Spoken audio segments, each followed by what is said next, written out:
Hello dear students, কেমন আছো সবাই? আশা করি সকলে ভালো আছো। Welcome to mind over metric YouTube channel.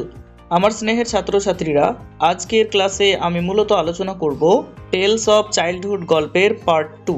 Part 1 ইতিমধ্যে চ্যানেলে আপলোড হয়ে গেছে। তোমরা যারা এখনো পর্যন্ত পার্ট 1 দেখোনি তারা চ্যানেল ভিজিট করে দেখে এসো, অথবা এই ভিডিওর ডেসক্রিপশন বক্সে আমি তার লিংক দিয়ে দিব, তোমরা তা পরে দেখে নেবে।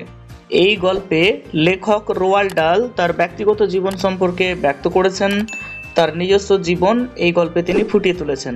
তো চলো বেশি দেরি না করে ভিডিওটি শুরু করা যাক। তোমরা অবশ্যই তোমাদের কাছে একটি টেক্সট বুক রাখবে এবং আমি যেখানে পড়ছি সেখানে লাইন বাই লাইন ফলো করার চেষ্টা করবে। ইন 1920 সালে, when I was still only 3, যখন আমার বয়স মাত্র 3 বছর, মানে লেখক রোয়াল্ড ডাল তার বয়স কিন্তু তখন 3 বছর ছিল। মাই মাদার্স এল্ডেস্ট চাইল্ড, আমার মায়ের সবচেয়ে বড় সন্তান, মাই ওন সিস্টার অস্ট্রি, আমার নিজের বোন যার নাম ছিল অস্ট্রি, ডায়েড ফ্রম অ্যাপেন্ডিসাইটিস, সে অ্যাপেন্ডিসাইটিস রোগে মারা গিয়েছিল। She was 7 years old when she died, সে যখন মারা যায় তখন তার বয়স ছিল মাত্র 7 বছর। Astri was her and away my father's favourite, Astri আমার বাবার খুব প্রিয় ছিল। হি অ্যাডোর্ড হার বিয়ন্ড মেজার, তিনি তাকে অপরিমেয় ভালোবাসতেন, যার কোনো সীমানা ছিল না। অ্যান্ড হার সাডেন ডেথ, তার হঠাৎ মৃত্যু, left him literally speechless for days afterwards, তার মৃত্যুর কিছুদিন পর তাকে বাকরুদ্ধ করে দিয়েছিল, মানে তিনি কোনো প্রকার কথা বলতে পারছিলেন না, কারণ তিনি তার মেয়েকে প্রচণ্ড ভালোবাসতেন। He was so overwhelmed with grief, তিনি দুঃখে এতটাই শোকগ্রস্ত হয়ে পড়েছিলেন যে that when he himself went down with pneumonia a month or so afterwards, তার 1 মাস পরে তাকেও কিন্তু নিউমোনিয়া রোগ হয়ে গেছিল, অর্থাৎ তিনি নিউমোনিয়া রোগে আক্রান্ত হয়ে গেছিলেন। He did not much care whether he lived or died, তিনি তার নিজের জীবন সম্পর্কে কোনো পরোয়া করতেন না, তিনি বাঁচবেন অথবা মরবেন। তিনি তার মেয়ের মৃত্যুতে প্রচণ্ডভাবে ভেঙে পড়েছিলেন। চলো দেখি পরবর্তী অংশ।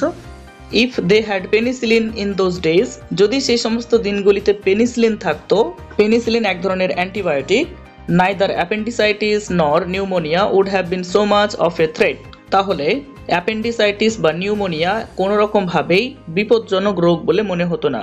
But with no penicillin or any other magical antibiotic cures, কারণ সেই সময় কোনো পেনিসিলিন এবং কোনো জাদুকরী প্রতিষেধক ছিল না, তার জন্য pneumonia in particular was a very dangerous disease indeed, বিশেষ করে নিউমোনিয়া ছিল একটি মারাত্মক ভয়ানক রোগ।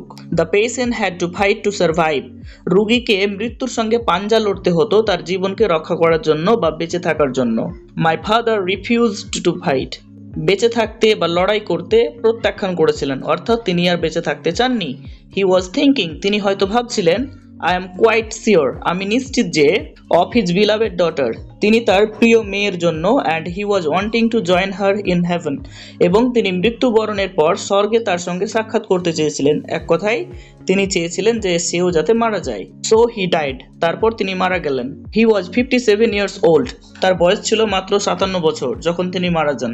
My mother had now lost a daughter and a husband all in the space of a few weeks, মাত্র কয়েক সপ্তাহের ব্যবধানে আমার মা তার একটি কন্যা এবং তার স্বামীকে হারিয়ে ফেলে। Here she was suddenly having to face all alone the very gravest problems and responsibilities, এখন হঠাৎ করে তাকে সমস্ত রকম বিপদের মুখোমুখি হতে হচ্ছে এবং সমস্ত দায়িত্ব একাকী পালন করতে হচ্ছে। She had 5 children to look after, তাকে 5টি সন্তানের দেখাশোনা করতে হতো। She sold the big house, তিনি কি করেছিলেন, তার বড় বাড়িটি বিক্রি করে দিয়েছিলেন। And moved to a smaller one, এবং একটি ছোট বাড়িতে চলে গেছিলেন। A few miles away in Llandaff, Llandaff শহর থেকে ছিল মাত্র কয়েক মাইল দূরে। It was called Cumberland Lodge and was nothing more than a pleasant medium-sized suburban villa. এটিকে কাম্বারল্যান্ড লজ বলে ডাকা হতো এবং এটি শহরতলির একটি ভিলার মতো মাঝারি আকারের ছিল। So it was in Llandaff 2 years later, লন্ডাফ শহরে 2 বছর পর, when I was 6 years old, আমার যখন বয়স ছিল মাত্র 6 বছর, that I went to my first school, তখন আমি আমার প্রথম স্কুলে গিয়েছিলাম। আজকের ভিডিওতে এই পর্যন্তই আমরা পড়বো। আশা করি তোমাদের গল্পটি পড়তে ভালো লাগছে। তোমরা অবশ্যই চ্যানেলটিকে সাবস্ক্রাইব করে ভিডিওটি বন্ধুদের মাঝে শেয়ার করে দিও এবং পরবর্তী পার্ট 3 খুব শীঘ্রই চ্যানেলে আপলোড হবে।